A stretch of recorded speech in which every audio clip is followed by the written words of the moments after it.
সাগরের লইট্টা মাছ, এটা সব জায়গায় পাওয়া না গেলেও আমাদের বরিশালে কিন্তু এটা পাওয়া যায়। প্রথমে মাছটাকে ভালোভাবে ধুয়ে এর মধ্যে লেবু রস দিয়ে লবণ, হলুদের গুঁড়ো, মরিচের গুঁড়ো, ধনিয়ার গুঁড়ো এবং জিরের গুঁড়ো অ্যাড করে তার মধ্যে টেস্টিং সল্ট দিয়ে দিবেন।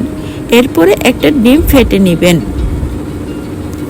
ডিম দেওয়া হয়ে গেলে এর মধ্যে কর্নফ্লাওয়ার এবং আদা রসুনের পেস্ট দিয়ে দিবেন।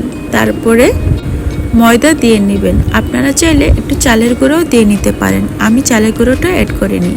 এরপরে ভালোভাবে মেখে একটা কড়াইয়ের মধ্যে তেল গরম করে তার মধ্যে মাছগুলো দিয়ে দিবেন। ভালো করে ভাজা হয়ে গেলে উঠিয়ে ফেলবেন। দেখুন মাছগুলো কতটা ক্রিস্পি হয়েছে।